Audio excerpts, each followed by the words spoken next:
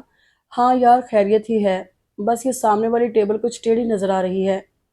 وال کلاک نے 9:30 بج جانے کی اطلاع دی تو وہ پھر مضطرب ہو گئے۔ عدیل یار، چلو انکل وغیرہ کو لے آئیں۔ کمال کرتے ہیں نبیل بھائی، آخر ان لوگوں نے آنا ہی ہے، آ جائیں گے، ایسی بھی کیا جلدی ہے۔ تھک کر وہ بے اختیار ان کے نمبر ڈائل کر بیٹھے اور اتفاقاً وہ دشمن جاں ہی مل گئی۔ تب دل کو کچھ قرار آیا۔ بعض حادثے چپ چاپ ہی گزر جاتے ہیں، یہ محبت کا بوجھ بھی تو اچانک دل پر آ گرا تھا۔ نظروں میں آپ ہی آپ ایک تصویر بس گئی تھی، اس کی صورت، سیرت اور ذہانت، سب کچھ ان کے لیے بے حد متاثر کن تھا۔ دل کے راز کو بھی خود پر بھی عیاں نہ کیا تھا کہ امی نے نبیل کو اپنے پاس بلا کر رائے پوچھی۔ نبیل، طیبہ کیسی لڑکی ہے؟ نبیل کی دھڑکنیں خوشگوار ہو گئیں۔ اچھی لڑکی ہے امی، لیکن آپ نے کیوں پوچھا؟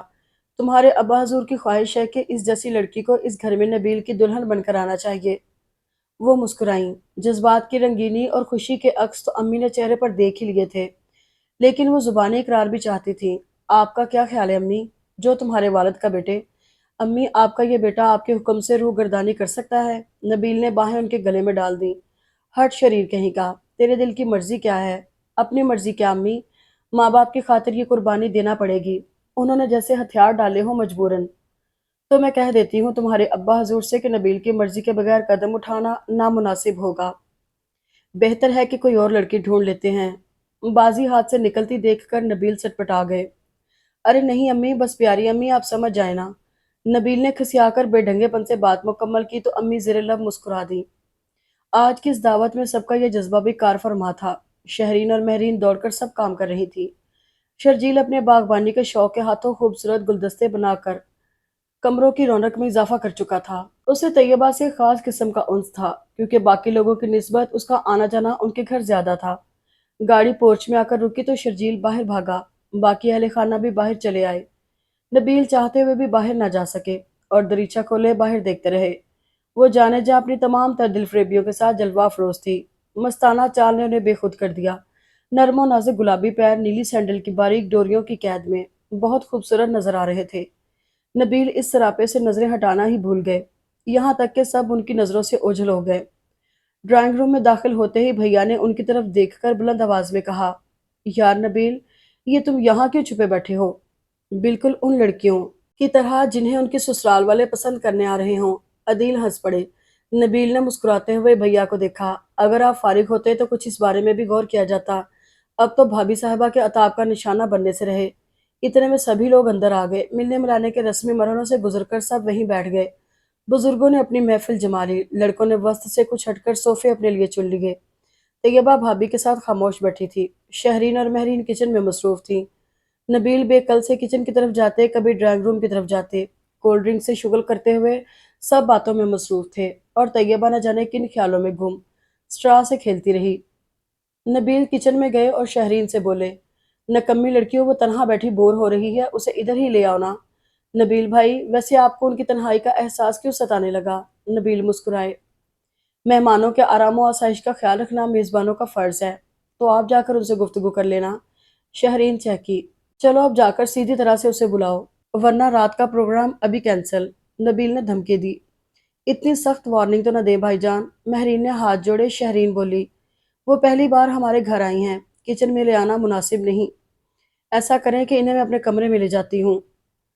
مائی لیزی سسٹر، ان کی خانہ داری کا امتحان پھر کیسے ہوگا؟ او آئی سی، تو گویا انہیں کئی امتحانوں سے گزرنا ہوگا۔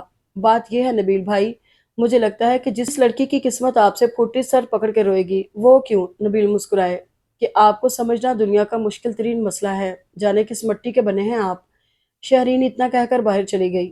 تھوڑی دیر کے بعد جب وہ طیبہ کو لے کر اپنے کمرے میں آئی، نبیل ساتھ والے کمرے کے دروازے میں پردے کی اوٹ میں کھڑے اسے جی بھر کر دیکھ رہے تھے، اور جب وہ دونوں باہمی رضامندی سے کچن کی طرف گئیں تو نبیل ان کے جاتے ہی کچن کی طرف چل دیے۔ ارے یہ آپ کچن میں کہاں آ گئیں؟ چلیے نا ڈرائنگ روم میں۔ ازراہ تکلف انہیں یہ الفاظ کہنا پڑے۔ انکل کا گھر بھی تو اپنا ہی ہے، اور پھر یہاں شہرین اور مہرین بھی تو ہیں، وقت اچھا کٹ جائے گا۔ یعنی میرا آنا آپ کو اتنا ناگوار گزرا ہے کہ برسبیل تذکرہ بھی میرا نام لینا آپ نے گوارا نہیں کیا کہ بھئی آپ بھی یہاں موجود ہیں، وقت اچھا کٹ جائے گا۔ نبیل کی اشتیاق بھری نظریں کچھ کچھ شکوہ لیے اس پر جمی تھیں۔ آئی ایم سوری، یہ تو میں بھول ہی گئی، اور صرف اس لیے آپ کا یہاں کیا کام؟ آپ جا کر مہمانوں کے ساتھ تشریف رکھیے۔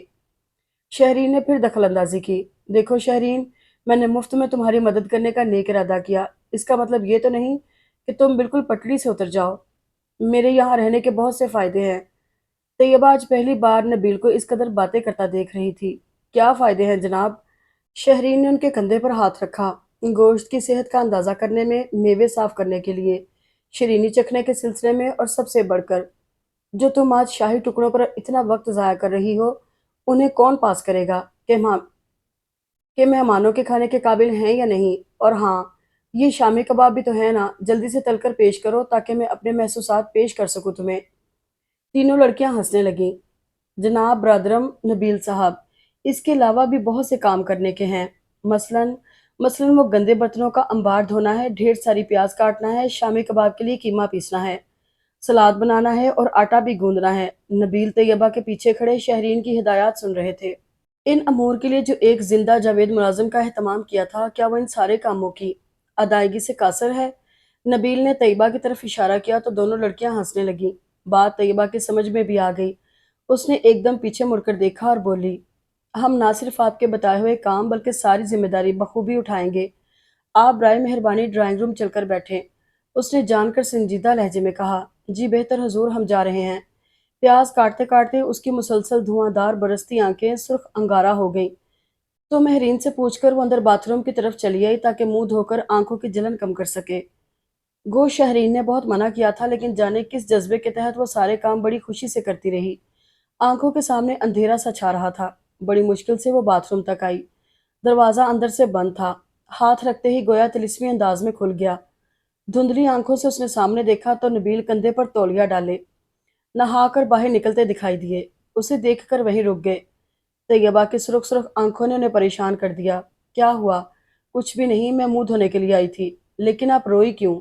کون ہے وہ ظالم جس نے ان آنکھوں کو آنسوں سے دوچار کر دیا؟ دراصل وہ پیاز کاٹی ہے نا، تو اس لیے۔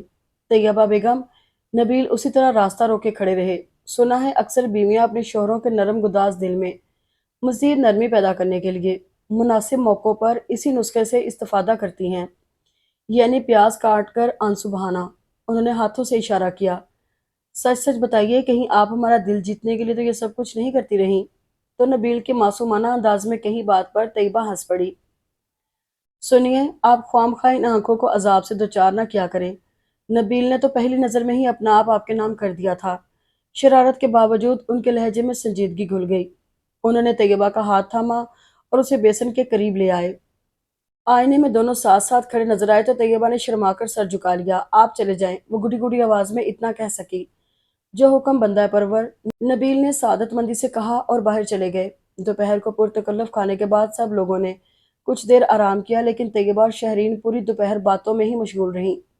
سپہر کو چائے پینے کے بعد بھیا نے واپسی کا ارادہ کیا اور ابی اور امی بھی تیار ہو گئے۔ اورنگزیب انکل نے ابی کی طرف دیکھا۔ نصیر بھائی، یہ کیا چکر ہے بھائی، اتنی جلدی واپس؟ ابھی تو بچیوں کا کچھ سیر وغیرہ کا پروگرام ہے۔ امی نے کہا، بھائی صاحب، یہ ملنا ملانا تو اب رہے گا ہی، پھر کسی روز چلی جائیں گی لڑکیاں۔ قریب کھڑے نبیل کے ساتھ شہرین اور مہرین کا موڈ بھی آف ہونے لگا۔ بابی نے بھیا کی طرف دیکھا۔ اورنگزیب بولے، بھابی، عید کے دن کی بات ہی کچھ اور ہوتی ہے۔ بچوں کے یہی تو ہنسنے کھیلنے کے دن ہیں۔ اتفاق سے نبیل بھی یہی ہیں، عدیل اور شرجیل بھی۔ اچھا ہے کہیں تفریح کر آئیں۔ ہم لوگ ادھر گھر میں ہی گپ شپ لگاتے ہیں، رات کو کھانے کے بعد چلے جائیے گا۔ سب کے پرخلوص اصرار پر ابھی کو رکنا ہی پڑا۔ دو گاڑیوں میں بھر کر وہ لوگ گھر سے باہر نکل آئے۔ تفریحی پارک میں آ کر بچوں نے اپنے آپ کو بالکل آزاد سمجھ لیا۔ بھاگتے دوڑتے رنگ برنگے کپڑوں والے بچے تتلیوں کے مانند نظر آ رہے تھے۔ شہرین اور طیبہ ان سب لوگوں سے کافی دور ایک عمارت کی اوٹ میں پھولوں کے خوبصورت کنج میں آ بیٹھیں۔ نبیل طیبہ کو نہ پا کر خاصے پریشان تھے اور ان کا جی بھری محفل میں بھی نہیں لگ رہا تھا۔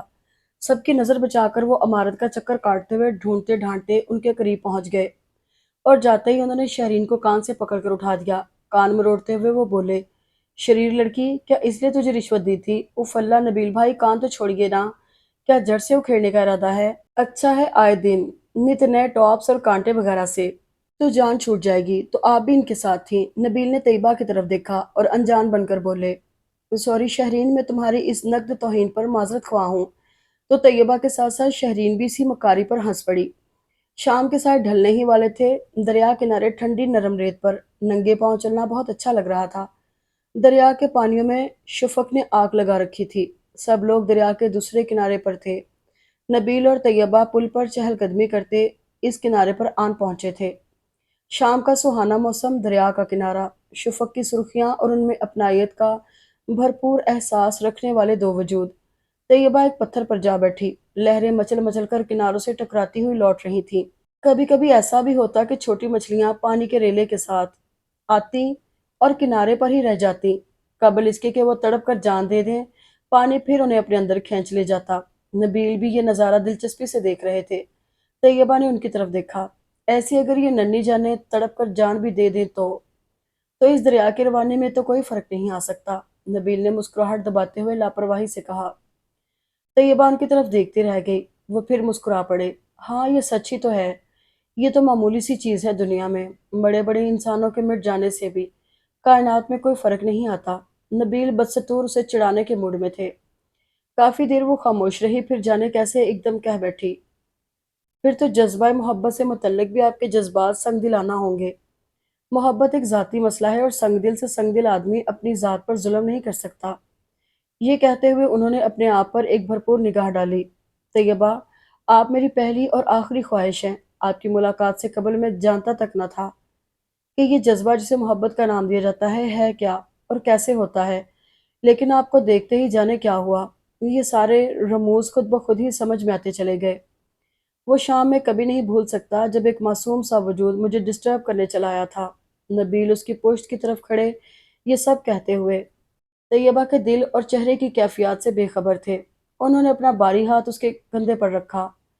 طیب، اتنے دنوں میں آپ کے متعلق بہت کچھ جان چکا ہوں، تو یقیناً آپ بھی مجھے کسی حد تک سمجھ چکی ہوں گی۔ پھر میرے اس پرپوزل کا کیا جواب ہے؟ طیبہ کی آنکھیں ہمارے شرم کے جھک گئیں، بلکہ بند ہو گئیں۔ ایک ہلکی سی کپکپاہٹ جو وجود پر چھا گئی تھی، وہ نبیل سے پوشیدہ نہ رہ سکی۔ وہ اس کے سامنے آ گئے۔ میں جانتا ہوں طیب کہ آپ بھی مجھ سے محبت کرتی ہیں۔ جانے کیوں کچھ لوگوں کو دیکھ کر فوراً ہی یہ احساس ہوتا ہے کہ انہیں خدا نے بنایا ہی ہمارے لیے ہے۔ کچھ دنوں میں ابا حضور اور امی آپ کے گھر آ رہے ہیں۔ آپ انکل سے اپنے نبیل کی سفارش کر دیجیے گا، ٹھیک ہے نا؟ طیبہ کے جھکے جھکے چہرے پر کئی خوش رنگ جذبے آ کر ٹھہر گئے۔ آپ خاموش کیوں ہیں؟ کیا یہ سب آپ کو ناگوار گزرا ہے؟ طیبہ نے نظریں اٹھا کر انہیں دیکھا۔ انتہائی سنجیدہ تھے وہ۔ شاید مجھے اظہار کا سلیقہ نہیں آتا، محبتوں کے معاملے میں اناڑی ہونا۔ اگر ناگوار خاطر ہو تو میں معذرت خواہ ہوں۔ شاید میں نے غلط انداز میں یہ سب سوچا تھا۔ نبیل، لفظ بے اختیار اس کے خوبصورت لبوں پر آ گیا۔ نظریں جھکائے وہ جواب میں کہنے کے لیے مناسب الفاظ ڈھونڈنے لگی۔ آپ تو یوں ہی ناراض ہو گئے۔ میں نے اپنا آپ صرف اس ہستی کی امانت سمجھا ہے جسے والدین میرا جیون ساتھی بنا دیں گے۔ میں آپ سے وعدہ نہیں کر سکتی، لیکن والدین نے آپ کی بات کو شرف قبولیت دے دیا تو آپ میرے لیے زندگی کی تمام احتیاجوں سے زیادہ اہم ہوں گے اور میری وفاؤں میں کبھی کمی نہ پائیں گے۔ وعدہ؟ نبیل نے اپنا ہاتھ آگے بڑھایا اور طیبہ نے بھی جھجکتے ہوئے اپنا ہاتھ ان کے ہاتھ میں دے دیا۔ بینڈ نے الوداعی دھن چھیڑ دی تھی۔ مہمانوں کے ہجوم بے پناہ میں دلہا بنے نبیل شریر دوستوں اور بھائیوں کے جھرمٹ میں ان کی شرارتوں اور پرمزاح گفتگو سے عاجز آئے ہوئے تھے۔ عدیل اور شرجیل بڑھ چڑھ کر نہ صرف شرارتوں میں بلکہ تمام تر خوشیوں میں بھی حصہ لے رہے تھے۔ نبیل کی خوشیوں کا آج کوئی ٹھکانہ نہیں تھا۔ چٹ منگنی پٹ بیاہ کے مصداق طیبہ ان کی زندگی میں بغیر کسی رکاوٹ کے داخل ہو گئی تھی۔ رشتے کے معاملے میں نہ چھان بین کی ضرورت تھی نہ جانچ پڑتال کی۔ دونوں خاندان قریبی رشتہ داری کے سبب ایک دوسرے کو اچھی طرح جانتے تھے۔ بات منہ سے نکلی اور قبول کر لی گئی۔ نصیر احمد جو بہت سمجھدار انسان تھے، نبیل کو پہلی ملاقات میں ہی بہتر طور پر جان گئے تھے۔ ان کے خیال میں نبیل کے ہاتھ میں بیٹی کی زندگی کے تمام اختیار دے کر انہوں نے ایک دانشمندانہ فیصلہ کیا تھا۔ نبیل کو ابھی عارضی مصحف کی رسم کے لیے اندر لے جایا گیا تھا۔ وہ اپنے بھائیوں اور قریبی دوستوں سمیت سٹیج پر بنی مسند پر براجمان تھے، جبکہ دلہن بنی طیبہ اندر کمرے میں تھی۔ تنہا کمرے میں نصیر احمد اپنی متاع کل پیاری بیٹی کو پند و نصیحت کے خزانوں سے مالا مال کر رہے تھے۔ ابھی نے اسے سینے سے لگا لیا اور روتی سی سکتی طیبہ کچھ اور بھی شدت سے رونے لگی۔ تبھی بھیا آگے اور دونوں اسے بازوؤں میں تھام کر باہر لے آئے۔ سب لوگ جانے کو تیار تھے۔ اورنگزیب تیزی سے قریب آئے اور نصیر احمد نے طیبہ کو ان کے حوالے کر دیا۔ اورنگزیب بھائی، آج سے یہ آپ کی بیٹی ہے، خدا کے بعد آپ کی پناہ میں۔ مجھے امید ہے کہ آپ ایک بہو سے وابستہ توقعات کے معاملے میں طیبہ سے مایوس نہیں ہوں گے۔ نبیل بھی وہاں موجود تھے۔ نصیر احمد نے انہیں گلے لگایا اور بے اختیار ان کی پیشانی چوم لی۔ بیٹی کے ناطے انہیں وہ شخص کتنا عزیز ہو گیا تھا۔ بھیا نے بھی نبیل سے ہاتھ ملایا اور تھوڑی دیر بعد جب سب لوگ گاڑیوں میں بیٹھ گئے وہ لوگ روانہ ہو گئے۔ کدوائی لاج میں ساری بہاریں طیبہ کے تعاقب میں دوڑتی چلی آئیں۔ شہرین اور مہرین تتلیوں کے مانند اڑتی پھر رہی تھیں۔ رشتے کی سب بہنیں طیبہ کے ارد گرد جمع تھیں۔ چھیڑ چھاڑ اور ہنسی مذاق کا سلسلہ جاری تھا۔ نبیل جانے اب تک کہاں تھے۔ گاؤ تکیے کا سہارا لیے بیٹھی طیبہ تھک کر چور ہو چکی تھی۔ لمحہ بلمحہ شہرین اس کے میک اپ کا جائزہ لیتی۔ بھاری اور اسی جوڑے میں جڑاؤ زیورات کا بوجھ اسے اور بھی تھکائی دے رہا تھا۔ دروازہ کھلا اور نبیل اندر داخل ہوئے۔ شہرین، آواز طیبہ کے من میں اترتی چلی گئی۔ بھاری مخمور آواز۔ اگر تم لوگوں نے جی بھر کر نظارہ کر لیا ہو تو بندے کو موقع دیا جائے کہ کچھ لمحوں پر آخر ہمارا بھی حق ہے۔ شہرین کو نبیل کے سنجیدہ انداز پر ہنسی آ گئی۔ سب لڑکیاں چہکنے لگیں۔ نبیل بھائی، آج کی رات تو آپ چھٹی پر رہیے، ہمارا بھی باہر جانے کا کوئی موڈ نہیں۔ مارے گئے، آپ کے ارادے بڑے خطرناک ہیں، کہیں ایسا نہ ہو کہ ان کے جملہ حقوق ہی آپ لوگوں کے نام نہ لکھنے پڑ جائیں۔ لڑکیاں ہنس پڑیں۔ نبیل وہیں صوفے پر ٹک گئے۔ رشتے کی ایک بھابھی زرینہ بھی وہاں موجود تھی۔ بھابھی، جان بخشی کرا دیں، رات بیتی جا رہی ہے، کچھ آپ ہی اپنے دیور کی حالت زار پر ترس کھائیں۔ بھابھی زرینہ نے لڑکیوں کی طرف دیکھا، ایک نے ان کے کان میں سرگوشی کی۔ بھئی فریقین آپ پر کچھ جرمانہ وغیرہ لگا رہے ہیں، ٹھیک ہے، ہمیں قبول ہے، کل رات کا ڈنر ہمارے ذمے۔ ہائے اللہ، کورس میں آواز آئی، کتنے چالاک ہیں نبیل بھائی، کل رات کا ڈنر تو دعوت ولیمہ کے طور پر ہے۔ تو شہرین بولی، فیصلہ ہم کیے دیتے ہیں، پرسوں دوپہر کا کھانا کسی A1 ہوٹل میں اور ایک عدد مووی اگر منظور ہو تو ابھی کمرہ خالی ہوا جاتا ہے۔ نبیل اٹھ کر بیڈ کے قریب آئے۔ کیوں طیب، اتنا بھاری جرمانہ ادا کرنے کا وعدہ کر لیں ان شریک لڑکیوں سے؟ تو وہ اور بھی جھک گئی۔ توبہ توبہ، یہ تو ابھی سے بے دام کے غلام ہو گئے۔ لڑکیوں سمجھ لو کہ نبیل بھائی بھی آج کے بعد ان میں شمار ہونے لگے۔ زرینہ بھابھی بولی، جن میں آپ کے میاں 2 سال سے شمار ہو رہے ہیں، ہے نا؟ نبیل نے برجستہ جواب دیا اور ایک ایک کو پکڑ کر باہر نکالا۔ دوسرا دن ولیمے کے ہنگامے کی نظر ہو گیا۔ سارا دن ہی رونمائی کا سلسلہ جاری رہا۔ ولیمے میں بہت سے لوگ مدعو تھے، جن میں اکثریت نبیل کے دور دراز شہروں سے آئے دوستوں کی تھی۔ 15 دن سوات اور کاغان وغیرہ میں انتہائی خوشیوں سے گزار کر وہ گھر لوٹ آئے۔ نبیل نے پورے 1 ماہ کی چھٹی لے رکھی تھی۔ اولین لمحوں کو، وصل کے شب و روز کو، وہ یادگار انداز میں گزارنا چاہتے تھے۔ واپس آئے تو نبیل کے ایک بے حد عزیز دوست جاوید ہاشمی نے انہیں اپنے گھر مدعو کیا۔ دوستوں کی خوش رنگ محفل میں اکثریت غیر شادی شدہ لوگوں کی تھی۔ 2-4 لوگ اپنی بیویوں سمیت آئے تھے۔ ان میں سے ایک ASP بھی تھے۔ ان کی بیگم خاصی فیشنیبل اور ماڈرن تھی۔ ان لوگوں کے آتے ہی نبیل ان کے قریب چلے آئے۔ طیبہ میرون کلر کے شلوار سوٹ میں ملبوس ان مہمانوں کے درمیان دمک رہی تھی۔ اس کے چہرے پر کوئی مصنوعی رنگ نہ تھا، قدرتی چمک تھی، آنکھیں بن کاجل کے ہی نشیلی تھیں۔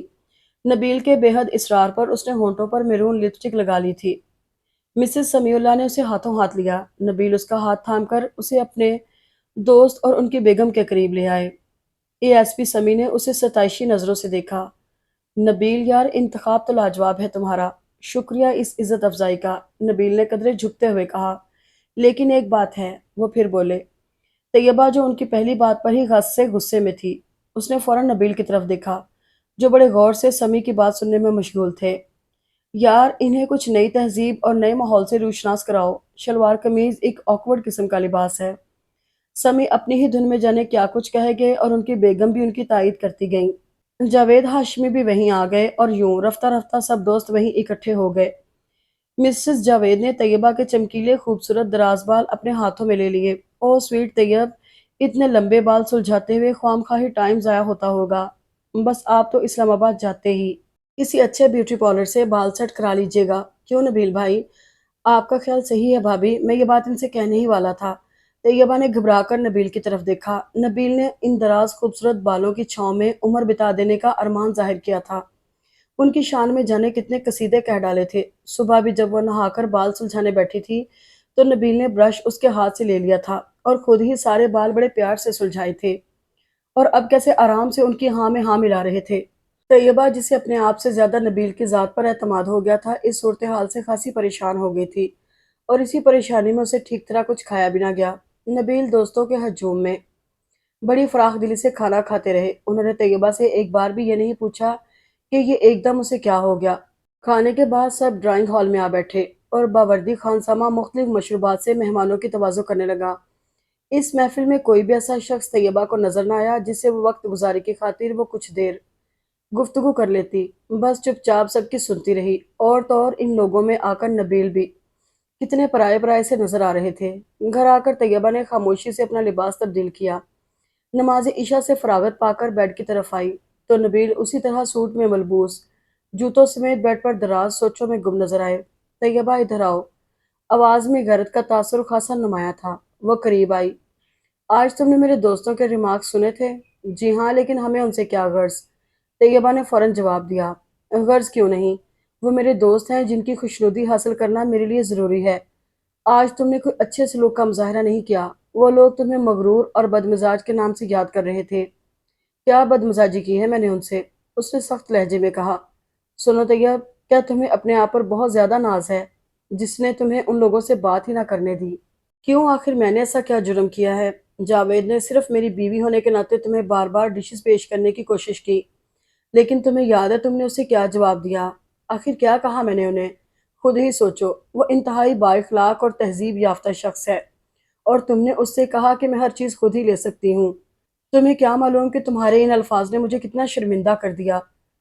اس وقت میں خود بھی تمہارے چہرے سے ہویدہ اکڑ پن کو دیکھ رہا تھا۔ کمال ہے، اتنی ذرا سی بات آپ کو اس قدر بری لگی۔ اور یہ جاوید نے کب آپ سے شکایت کی؟ وہ کچھ کہے یا نہ کہے، آخر میں بھی آنکھیں رکھتا ہوں، اور آنکھیں رکھتے ہوئے بھی آپ یہ گوارا کر سکتے ہیں کہ آپ کی بیوی آپ کے دوستوں سے گھل مل کر باتیں کرے، ان کے منہ سے تعریفی کلمات سن کر کلمہ شکر ادا کرے۔ طیبہ نے کچھ سخت لہجے میں کہا۔ دیکھو نا ڈیئر، زندگی گزارنے کے چند اصول ہوتے ہیں۔ ہماری زندگی پر صرف ہمارا ہی نہیں، دوسرے لوگوں کا بھی کچھ نہ کچھ حق ہے۔ تمہاری باتیں تنگ نظری کا اظہار کرتی ہیں۔ معاف کیجیے، مجھ پر صرف آپ کا حق ہی کافی ہے۔ نبیل نے مسکراتے ہوئے اس کا بازو تھام لیا۔ تم برا مان گئی۔ میں تو بس کہنا چاہ رہا تھا کہ آئندہ خیال رکھنا، اور دیکھو موڈ ایک دم ٹھیک ٹھاک ہونا چاہیے۔ نبیل نے کھینچ کر اسے قریب بٹھا لیا۔ مشترکہ زندگی کے ایک ماہ میں معمولی سے اختلاف کا یہ پہلا موقع تھا۔ طیبہ جو کہ اپنی سادہ فطرت کے ہاتھوں مجبور اور ظاہری اور باطنی طور پر ایک ہی قسم کی شخصیت کے مالک تھی، اسے نبیل کے ان خیالات میں بہت زیادہ ٹھیس پہنچائی۔ کچھ دن بعد جب وہ اس رات کے واقعے کو یکسر بھول گئی تھی، وہ جمعے کا دن تھا۔ 2-4 دن میں نبیل کی چھٹی ختم ہونے والی تھی۔ وہ 2 دن بھیا اور بھابھی کے اصرار پر ان کے ساتھ رہ کر آئے تھے۔ واپس آئی تو پورا گھر ہی گرد آلود۔ شہرین اور مہرین امی سمیت کسی شادی میں شرکت کے لیے گئی ہوئی تھیں۔ آتے ہی وہ صبح صبح کام میں لگ گئی۔ طیبہ کو ہمیشہ سے ہی نفاست کے ساتھ آراستہ گھر پسند تھے۔ 15 دن کی سیر و تفریح کے دوران اس نے پورے گھر کے لیے مختلف آرائشی سامان خریدا تھا۔ جہیز کا سامان بھی ابھی پیک ہی پڑا تھا۔ مائی کے ساتھ مل کر اس نے پورا گھر صاف کیا، سفید ٹائلوں والے فرش کو شیشے کی طرح چمکا کر رکھ دیا۔ ڈرائنگ روم میں کئی تبدیلیاں کی، صوفوں کی ترتیب بدل ڈالی، کئی نئی پینٹنگز لگائیں، نبیل کے اسٹڈی روم کو یکدم بدل کر رکھ دیا۔ امی اور ابا حضور کے کمرے اچھی طرح صاف کیے، شہرین اور مہرین کے کمروں میں کئی نمایاں تبدیلیاں کی۔ نبیل سارا دن پڑے سوتے رہے، عدیل بھائی اس کے ساتھ لگے کام کرواتے رہے اور مناسب مشورے بھی دیتے رہے۔ 4 بجے تک وہ تھک کر چور ہو چکی تھی، لیکن اس کے لبوں پر اپنا گھر سجانے کے بعد ایک آسودہ مسکراہٹ تھی۔ عدیل بھائی بار بار اس کے سلیقے کی داد دے رہے تھے، اس کے انتخابات کو خوش دلی سے سراہ رہے تھے۔ طیبہ کو اس خیال سے بے حد مسرت ہوئی کہ امی اور ابا حضور واپس آ کر جب گھر کا بدلا ہوا نقشہ دیکھیں گے تو کتنے خوش ہوں گے۔ آخر وہ اس کا گھر تھا جسے بنانا سنوارنا اس کے فرائض میں شامل تھا۔ پورا دن وہ اپنے کمرے میں گئے ہی نہیں، نہ نبیل کمرے سے باہر آئے۔ آج اسے یہ بھی علم نہ تھا کہ نبیل نے کھانا بھی کھایا ہے یا نہیں۔ 4:30 جب وہ ملگجے گلابی لباس میں الجھے الجھے بالوں سمیت لان میں کھڑی مالی سے کچھ نئے پودے لگوا رہی تھی اور عدیل مناسب جگہ کے بارے میں ہدایات دے رہے تھے کہ ایک ٹیکسی گیٹ کے راستے اندر آئی۔ ٹیکسی رکتے ہی دروازہ کھلا اور کوئی ایک ہی جست میں باہر آیا، دوسری طرف سے بھی کوئی اترا، اور عدیل ان کو دیکھتے ہی لپک کر ان کی طرف گئے۔ آہا شوکت بھائی اور ریاض بھائی آپ بھی، ارے بھائی یہ بن مطلع کیے کیسے؟ شادی پر تو نہ آ سکا، سوچا اچانک دھاوا بول کر تم لوگوں کے غصے کو خوشی میں بدل ڈالوں۔ طیبہ اپنی جگہ پر ہی کھڑی رہی۔ عدیل ان سے بے تکلفی سے گلے مل رہے تھے۔ تبھی عدیل نے جنہیں شوکت کہہ کر پکارا تھا اس کی طرف متوجہ ہوئے۔ ارے عدیل، یار تمہارے شہر میں تو نوکرانیاں بھی خاصی خوبصورت مل جاتی ہیں، اگر ہو سکے تو ایک ماں بدولت کے لیے بھی، کہ مکینوں کے ذوق بلند پایا کا اظہار ان کے وجود سے بھی ہو سکتا ہے۔ عدیل کی بات وہ نہ سن سکی کیونکہ اسی اثناء میں وہ کافی دور جا چکے تھے، لیکن شوکت کی یہ بات اسے بہت بری لگی۔ آدمی کو بے دھڑک کسی کے بارے میں اپنی رائے کا اظہار نہیں کرنا چاہیے۔ وہ لان میں ہی کھڑی رہی۔ اندر ڈرائنگ روم سے ان چاروں کے بلند بانگ کہے اسے سنائی دیتے رہے، لیکن وہ اندر نہ گئی۔ تبھی اس نے دیکھا نبیل اس کی طرف آ رہے تھے۔ طیبہ، تمہیں معلوم نہیں میرے دوست آئے ہیں اور تم اب تک یہیں ہو۔ شوکت رضوی میرا بہترین دوست ہے، ایک بہت بڑے سرمایہ دار کا اکلوتا بیٹا۔ ہم دونوں پنجاب یونیورسٹی میں 6 سال اکٹھے رہے ہیں۔ وہ کراچی سے صرف تمہاری خاطر یہاں آیا ہے، اور تم اپنا حلیہ دیکھو ذرا۔ اگر اس نے تمہیں اس حالت میں دیکھ لیا تو میرا جینا حرام کر دے گا۔ چلو چل کر لباس تبدیل کرو اور جلدی سے ڈرائنگ روم میں آؤ۔ نبیل کے تیور آج بھی بدلے بدلے تھے۔ موڈ تو صبح سے ہی کچھ خراب تھا، لیکن شوکت کے آتے ہی ایک دم اونچے پیمانے پر بگڑ گیا۔ طیبہ اندر چلی آئی۔ جلدی سے نہا کر اس نے ہلکے سبز رنگ کا سوٹ پہنا اور ابھی وہ باتھ روم سے نکل کر ڈریسنگ روم میں پہنچی تھی کہ نبیل اندر آ گئے۔ کیا اس سے گھسا پٹا کوئی اور کپڑا نہیں تھا تمہارے پاس؟ انہوں نے اسے شانوں سے پکڑ کر اپنی طرف گھما ڈالا۔ طیبہ، آخر تمہیں مجھ سے کیا دشمنی ہے جو دوستوں میں میری بے عزتی کروانے پر تلی رہتی ہو؟ تم جانتی ہو نا کہ میں ایک بہت بڑے بزنس مین اور لینڈ لارڈ کا بیٹا ہوں، گریڈ 19 کا آفیسر ہوں۔ ایک دنیا میرے سامنے جھکتی ہے۔ تمہیں زندگی میرے سٹیٹس کے مطابق گزارنا ہوگی۔ میں اپنے دوستوں میں اپنی سبکی ہرگز برداشت نہیں کر سکتا۔ تمہارے پاس آخر کس چیز کی کمی ہے؟ وہ میرا جگری دوست ہے اور پہلی بار تمہیں دیکھ رہا ہے۔ اور ہاں خبردار جو ان بالوں کو چوٹی میں گوندھ کر ان کا حلیہ بگاڑا۔ انہوں نے وارڈروب کھولی، گہرے جامنی رنگ کی زرتار ساڑی نکال کر اس کی طرف اچھالی۔ دیکھو بالوں کا خوبصورت سا جوڑا بنانا، اور اگر تم سے یہ زحمت نہیں ہو سکتی تو میں کل ہی جا کر تمہارے بال سیٹ کروائے دیتا ہوں۔ طیبہ ہکا بکا انہیں دیکھتی رہی۔ وہ دندناتے ہوئے واپس چلے گئے۔ اس وقت کچھ سوچنے کا موقع نہ تھا۔ چپ چاپ وہ تیار ہوتی رہی۔ اس دکھ کو میک اپ کی تہوں میں چھپا کر اس نے مناسب زیور پہنا۔ ابھی وہ سینڈل کے سٹریپ بند کر ہی رہی تھی کہ وہ پھر آدم کے کچھ کہنے کو لب کھولے ہی تھے کہ آئینے میں اس کے ہوشربا حسن کو دیکھ کر گنگ رہ گئے۔ یہ ہوئی نا بات طیب ڈیئر، تمہیں دیکھ کر شوکت ہوش ہی کھو بیٹھے گا۔ اس کا خیال ہے کہ اس کی منگیتر روبی سے زیادہ حسین دنیا میں کوئی نہیں۔ طیبہ ان کے رویوں پر پریشان ہوتی رہی۔ مجھے دیکھ کر شوکت ہوش کھو بیٹھے گا، کیا حق ہے کسی کو؟ اور نبیل، یہ سب کتنے فخر سے کہہ رہے ہیں۔ اف، اسے نبیل کی سوچوں سے گھن سی آنے لگی۔ اس کی روح گھٹن کی زد میں آ گئی۔ وہ نبیل کے ساتھ چلتی ڈرائنگ روم میں آئی۔ شوکت اور ریاض اسے دیکھتے ہی اٹھ کھڑے ہوئے۔ ہیلو بھابی۔ شوکت 2 قدم آگے اس کی پذیرائی کو بڑھا۔ سرمئی سوٹ میں ملبوس وہ ایک باوقار اور خوبصورت نوجوان تھا، لیکن نبیل کی باتوں کی روشنی میں نبیل اور ان کے دوست سبھی اسے گھٹیا قسم کے نظر آ رہے تھے۔ دیر سے آنے پر معذرت خواہ ہوں، اصل میں بزنس کے سلسلے میں جرمنی کے ٹور پر تھا۔ اس نے ٹیبل پر رکھا تحفہ اس کی طرف بڑھایا۔ میری طرف سے بارگاہ حسن میں حقیر سا نذرانہ۔ شوکت مسکرائے۔ طیبہ نے ان الفاظ پر بے اختیار نبیل کی طرف دیکھا، جو فراخ دلی سے مسکرائے جا رہے تھے، بلکہ انداز تفاخر چہرے پر نمایاں تھا۔ طیبہ نے تحفہ دوبارہ ٹیبل پر رکھ دیا۔ سب لوگ بیٹھ گئے۔ طیبہ ٹیبل کے ساتھ ایک صوفے پر اپنی برہمی دل ہی دل میں چھپائے خاموشی سے بیٹھی رہی۔ شوکت نے باتوں کا رخ اس کی طرف موڑا۔ بھابی، سنا ہے آپ جہیز میں اپنے ساتھ ایک عدد نوکرانی بھی لائی ہیں؟ شوکت کے اس بارے میں کچھ الفاظ وہ پہلے بھی سن چکی تھی۔ یہ آپ کو کس نے بتایا؟ طیبہ نے روکھے پھیکے طریقے سے کہا، میں نے خود دیکھا ہے ابھی اندر آتے ہوئے، اور میں عدیل سے کہہ رہا تھا کہ اگر ایسی ہی ایک بات شوکت کے منہ میں ہی رہ گئی۔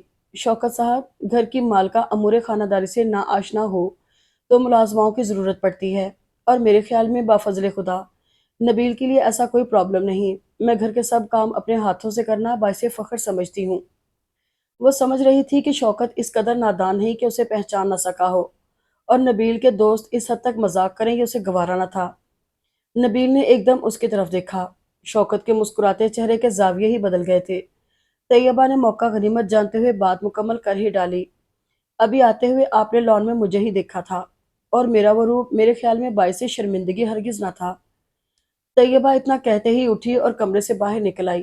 اپنے کمرے میں آ کر اس کا جی چاہا کہ رو رو کر وہ جل تھل کر دے، لیکن اس نے ضبط سے کام لیا۔ کچھ دیر عجیب سے خیالات میں گم وہ بیڈ پر بیٹھی رہی۔ نبیل کے گرگٹ کی طرح بدلتے رنگ پر خاصی متعجب تھی، پھر اٹھ کر کچن میں چلی آئی۔ نین پیالے بار بار چھلک پڑتے اور وہ سختی سے آنکھیں رگڑ ڈالتی۔ جلدی سے اس نے چائے تیار کی، ساتھ میں کچھ لوازمات ٹرالی میں رکھے اور ڈرائنگ روم میں بیٹھے نبیل کے کچھ کہنے سے قبل ہی چائے وہاں پہنچ گئی۔ جب وہ اندر گئی تو کمرے کا ماحول انتہائی خوشگوار تھا۔ وہ تینوں اپنے کہکہوں سے کمرہ سر پر اٹھائے تھے۔ طیبہ کو آتے دیکھ کر نبیل خاموش ہو گئے۔ طیبہ نے سلیقے سے چائے بنائی اور سرو کی، خود بھی نبیل کے قریب بیٹھ کر چائے کی پیالی ہاتھوں میں تھام لی۔ شوکت یوں بھی پہلی بار اس شہر میں آئے تھے۔ نبیل کی باقی ماندہ 3-4 چھٹیاں ان کی ہمراہی میں کٹ گئیں۔ اکثر پروگرامز میں وہ طیبہ کو ساتھ گھسیٹ لیتے، طیبہ انکار بھی نہ کر سکتی، اور شوکت کی بے تکلفانہ گفتگو اور حد سے زیادہ اس کی طرف توجہ دینا اسے بے طرح کھلتا۔ اس دن وہ لوگ کراؤن میں ایک مووی دیکھنے کے لیے جا رہے تھے۔ اس وقت طیبہ کا جی چاہ رہا تھا کہ وہ اور نبیل ہوں اور تنہائی ہو، پیار بھری باتیں ہوں، شوکت کے آ جانے سے ان میں جو ایک نامعلوم سی جدائی کی دیوار آ گئی ہے وہ گر جائے۔ لیکن نبیل کا یہ سخت قسم کا آرڈر تھا کہ اسے ضرور چلنا ہے۔ تیار ہو کر وہ باہر نکلی تو تینوں گاڑی کے پاس کھڑے اس کے منتظر تھے۔ اسے دیکھتے ہی نبیل گاڑی میں جا بیٹھے۔ ریاض کو جانے کیا یاد آیا، وہ انیکسی کی طرف دوڑتا ہوا گیا۔ نبیل گاڑی ریورس کر رہے تھے، تبھی شوکت اس کے قریب آئے۔ طیبہ اس وقت نبیل کی طرف متوجہ تھی، اس کا دھیان نبیل کی مسکراہٹ کی طرف تھا جو اپنے کمرے میں داخل ہوتے ہی ان کے لبوں سے چھن جاتی تھی۔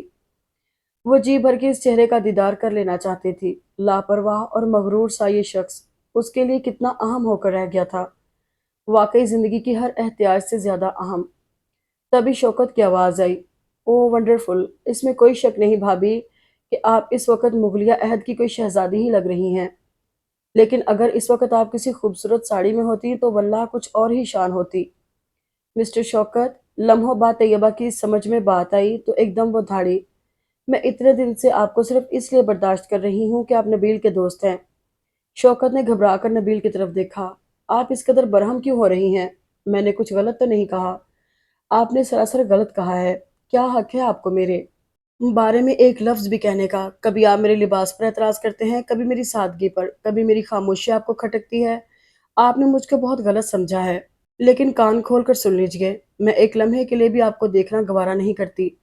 نبیل گاڑی سے اتر کر قریب آ گئے، غصے سے سرخ چہرہ اور ڈبڈبائی آنکھیں۔ کیا ہوا؟ نبیل نے شوکت سے مخاطب ہو کر پوچھا۔ یہ آپ اپنی بیگم صاحبہ سے ہی پوچھئے، جن کے مزاج نازک پر ایک معمولی سی بات پتھر بن کر لگی۔ آپ کے ہاں مہمانوں سے ایسا سلوک کیا جاتا ہے، یہ مجھے بہت اچھے طریقے سے پہلی ملاقات میں سمجھا دیا گیا۔ شکریہ مسٹر نبیل۔ جی نہیں، شکریہ تو اپنے ان دوست کا ادا کیجئے جنہیں تعلیم نے مذہب سے دور کر کے بے راہ و روی ہی سکھائی ہے۔ یہ دوستیاں، یہ ناطے، یہ سیر و تفریح، آپ ہی کو مبارک ہو۔ نبیل صاحب، مجھے اس گھر کے زنداں میں ہی قید رہنے دیجئے۔ طیبہ تم اندر چلو، نبیل نے بڑے سخت لہجے میں کہا، اور طیبہ تیزی سے پلٹی اور برآمدہ طے کر کے اندر چلی گئی۔ گاڑی سٹارٹ ہونے کی آواز آئی تو وہ اور بھی جھنجھلا گئی۔ اس نے کمرے کا دروازہ اندر سے بند کر لیا، لباس تبدیل کر کے بیڈ پر آ لیٹی اور آنسو سارے بند توڑ کر ایک تسلسل سے بہتے چلے گئے۔ شاید وہ زندگی میں پہلی بار اس قدر آنسو بہا رہی تھی۔ اس نے تو اداس ہونا بھی نہ سیکھا تھا۔ کجا یہ شکستگی دل، نبیل نے شوکت کے سامنے کس قدر تلخ الفاظ کہہ ڈالے تھے۔ نبیل کی محبت ایک سہانا خواب تھی، تعبیر ملی تو اسے لگا کہ وہ دنیا کی خوش قسمت ترین لڑکی ہے۔ اور آج نبیل نے اسے کیا تانا دیا تھا کہ اسے نبیل کے اسٹیٹس کا خیال نہیں ہے؟ کیا اسٹیٹس بدن کو چند قیمتی کپڑوں سے چھپا لینے کا نام ہے؟ پچھلے دنوں میں ایک دن وہ اقبال پارک میں گئے، نبیل پارک میں موجود کیفے میں کچھ ریفریشمنٹ کا آرڈر دینے گئے تو وہ اور شوکت تنہا تھے۔ برا نہ مانے تو ایک بات کہوں؟ طیبہ خاموش رہی۔ آپ ایک آئیڈیل لڑکی ہیں، آپ کو دیکھ کر ہر شخص آپ کی رفاقت کی حسرت اپنے دل میں محسوس کر سکتا ہے۔ شوکت صاحب، اس دنیا میں مجھ سے 1000 درجہ بہتر لاکھوں لڑکیاں ہوں گی، اور میں تو زندگی بھر کسی دوسرے مرد کو دیکھ کر یہ نہ سوچ سکوں گی کہ کاش یہ میرا رفیق ہوتا۔ نبیل کو پا کر میں نے دنیا جہان کی نعمتیں پالی ہیں۔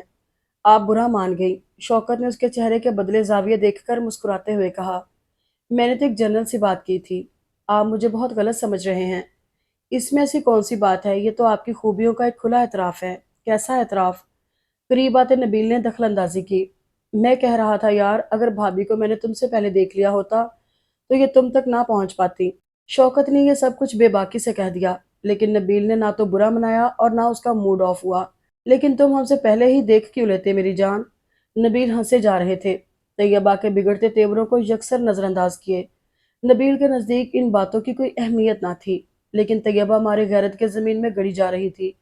گھر آ کر بھی نبیل نے اس سے کہا، طیبہ، تمہیں ایسی باتوں کا خوش دلی سے جواب دینا چاہیے، بجائے اس کے کہ تم موڈ خراب کر لو۔ نبیل، آخر مجھ سے کیا چاہتے ہیں؟ کیا توقع رکھتے ہیں مجھ سے؟ ان کے دوست برملا میری تعریف کریں، میں ان کے ساتھ ہنسوں بولوں، یہ ان کی توقیر ہے کیا؟ کل ہی تو کہہ رہے تھے، تنگ نظر لوگوں کی ایسی گھٹیا سوچیں ہوتی ہیں، تم شوکت سے اچھی طرح پیش آؤ تو کیا وہ تمہیں کھا جائے گا؟ یہ اچھی طرح پیش آنے والی اصطلاح اس کی سمجھ میں نہ آئی۔ رات گئے وہ گھر لوٹے تو شوکت اور ریاض ان کے ساتھ نہ تھے۔ چہرے پر زمانے بھر کی خوشوند لیے وہ باتھ روم میں جا گھسے۔ طیبہ کا موڈ اس وقت تک سخت خراب تھا، لیکن نبیل کی خاطر اٹھنا اس کا فرض تھا۔ اس نے وارڈروب سے شب خوابی کا لباس نکالا۔ باتھ روم سے نکلتے ہی انہوں نے لباس اس کے ہاتھ سے چھین لیا۔ کوئی ضرورت نہیں ہے میری چیزوں کو ہاتھ لگانے کی۔ جس لڑکی کو میری خوشیوں کا خیال نہیں، اسے میری ذات کا خیال کر کے مجھ پر احسان نہیں کرنا چاہیے۔ طیبہ ان کی طرف ایک نظر دیکھ کر رہ گئی۔ آپ خواہ خواہ بات بڑھا رہے ہیں۔ بات میں نے بڑھائی ہے؟ سبحان اللہ! میں نے تم سے شادی کر کے فاش غلطی کی ہے۔ اصل میں تمہاری اعلیٰ تعلیم، تمہارے گھر کے رکھ رکھاؤ، تمہاری بھابھی کی شخصیت کو دیکھ کر تم سے کچھ توقعات وابستہ کر بیٹھا تھا، لیکن تم کس قدر آکورڈ ہو یہ مجھے معلوم ہوتا تو میں بھول کر بھی ایسا نہ ہونے دیتا۔ شوکت اس نئے گھر میں پہلی بار آیا تھا۔ کاش ان دنوں امی گھر پر ہوتی تو تمہاری مہمان نوازی کی ضرورت ہی نہ پڑتی۔ شوکت کی منگیتر روبی مجھ سے اس قدر بے تکلف ہے کہ تم اندازہ نہیں کر سکتی۔ یہاں تک کہ اگر وہ اکیلی میرے ساتھ سیر و تفریح کو چلی جائے تو شوکت ہرگز برا نہیں مانتا۔ ایک تم ہو کے مزاج ہی ٹکانے نہیں۔ آخر تم نے اپنے آپ کو کیا سمجھ رکھا ہے؟ میں جس وزارت وفاق سے وابستہ ہوں وہاں آئے دن پارٹیاں ہوتی ہیں، غیر ملکی لوگوں سے واسطہ پڑتا ہے۔ سب لوگوں کی بیگمات ہر قسم کی ایکٹیویٹیز میں ان کی شانہ بشانہ ہوتی ہیں۔ سوچتا ہوں کہ تمہاری دقیانوسیت آخر کب تک میرے ساتھ چلے گی؟ کہاں تک میں اس کا ساتھ دے سکوں گا؟ نبیل کے لہجے میں ٹھنڈی تلخی چھپی تھی۔ اور طیبہ سوچ رہی تھی، غلطی تو میں نے بھی بہت بڑی کی ہے اس دل کو تمہارے نام کر کے۔ لیکن نبیل، میں کیا کروں؟ نہ تو تمہاری محبت میری روح سے جدا ہو سکتی ہے اور نہ میں وہ راہیں اپنا سکتی ہوں جو تم میرے لیے منتخب کر رہے ہو۔ وہ لباس تبدیل کر کے بیڈ پر لیٹ گئے۔ طیبہ کتنی دیر نیچے قالین پر ہی بیٹھی رہی، سوچوں میں گم۔ نبیل تھوڑی دیر بعد نیند کی دل فریب وادیوں میں پہنچ گئے۔ جانے کس پہر طیبہ کی آنکھ کھل گئی۔ صبح اٹھی تو کمرے میں کوئی نہ تھا۔ وال کلاک پر نگاہ ڈالی، دن کے 10 بج رہے تھے۔ طیبہ بیڈ پر سوئی ہوئی تھی۔ اس سے یاد آیا، رات تو وہ قالین پر بغیر کسی تکیے کے ہی لیٹ گئی تھی۔ یہاں کیسے پہنچی؟ کمرے کا کھلا دروازہ بتا رہا تھا کہ نبیل باہر چلے گئے تھے۔ اس نے اٹھنا چاہا لیکن سر چکرا کر رہ گیا۔ وہ پھر لیٹ گئی۔ اسی وقت شہرین کمرے میں داخل ہوئی۔ ہیلو بھابی۔ طیبہ نے آنکھیں کھول کر اسے دیکھا، وہ قریب آ گئی۔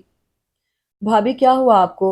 آپ کی آنکھیں کس قدر سرخ ہو رہی ہیں؟ اس نے پیشانی کو چھوا۔ ارے آپ کو تو ٹمپریچر ہو رہا ہے۔ ہم لوگ 8 بجے آئے تھے۔ عدیل بھائی نے بتایا کہ نبیل بھائی اسلام آباد گئے ہیں ابھی۔ ادھر آئے تو آپ سو رہی تھیں۔ ہم نے سوچا بھیا جی شاید آپ کو رات بھر جگائے رہے ہیں، اسی لیے ڈسٹرب نہ کیا۔ ہمیں کیا پتا تھا کہ آپ کو بخار ہے۔ کب ہوا؟ طیبہ سے کچھ بولا نہ گیا، چپ چاپ اسے دیکھتی رہی۔ شہرین تو ہر معاملے سے بے خبر تھی۔ نبیل کے یوں چلے جانے کی خبر نے اس پر قیامت سی ڈھا دی تھی۔ تو کیا وہ مجھ سے اس قدر ناراض تھے کہ مجھے بتانا بھی گوارا نہ کیا؟ امی اور مہرین کہاں ہیں شہرین؟ اس نے اپنی آواز پر قابو پاتے ہوئے پوچھا۔ تبھی وہ بھی اندر آ گئی۔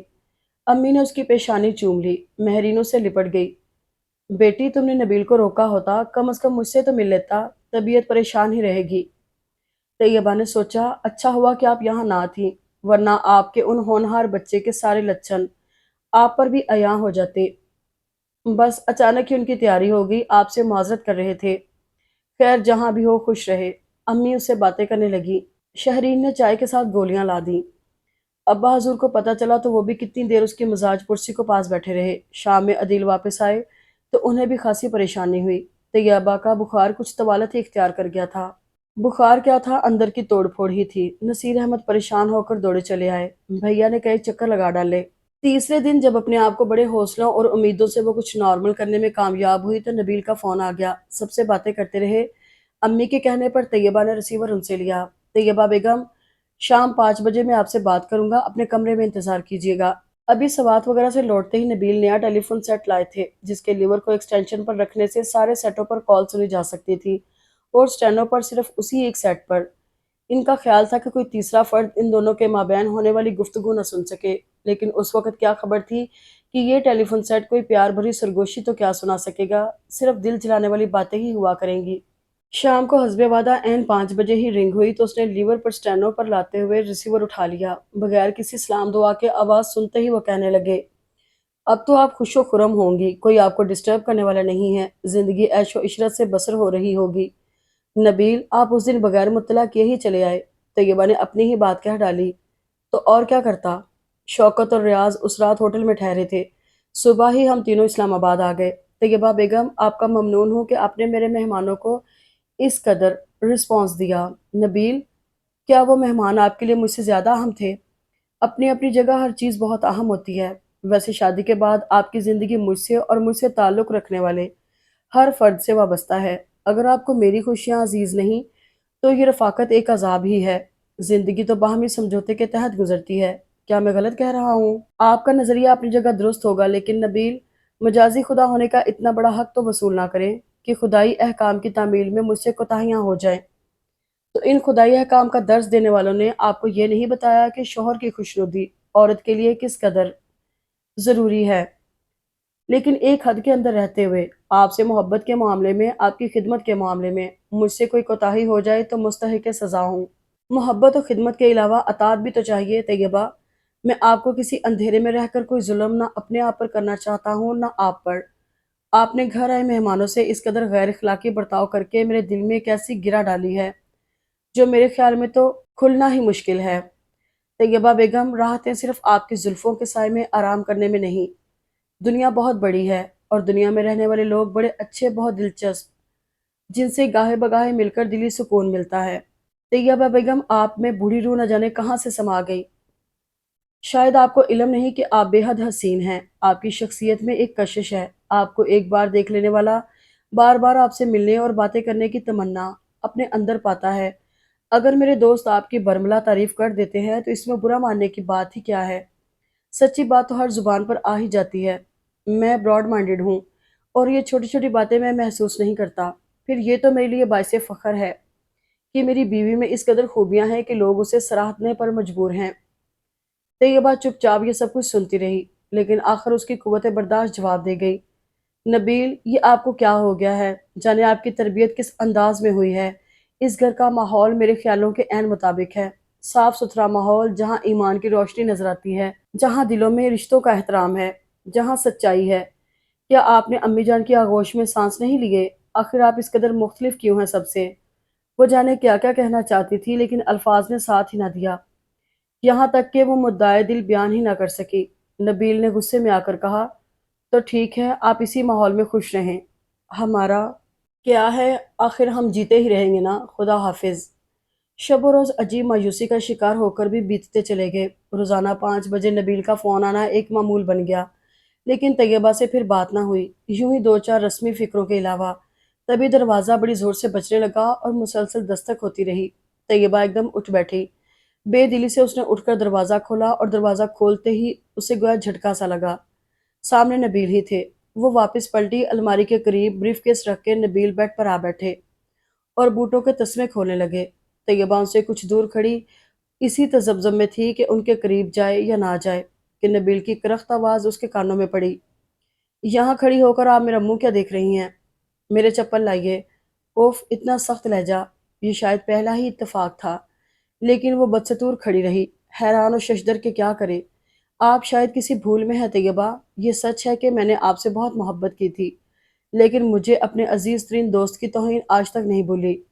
آپ اس خوش فہمی میں مت رہیے گا۔ 1 ماہ کی جدائی سے گھبرا کر میں آپ سے سمجھوتا کر لوں گا۔ میں آپ کا شوہر ہوں اور شوہر کا حکم ماننا اسلام کی روح سے بیوی کا فرض ہے۔ نبیل کی تلخ گفتگو کا زہر رفتہ رفتہ اس کے اندر سرایت کرتا گیا تو اسے یوں لگا کہ اس کی محبت ہی کو موت آنے لگی ہے۔ وہ گھبرا اٹھی اور نبیل کے قریب آ گئی۔ اس نے نبیل کے گھٹنوں پر اپنے ہاتھ ٹکا دیے۔ انہوں نے طیبہ کے ہاتھ جھٹک دیے اور اٹھ کھڑے ہوئے۔ آپ کہیں اس زوم میں نہ رہیے گا کہ میں آپ کی خاطر آیا ہوں۔ آج 25 جون ہے اور اس دن کو ہم سب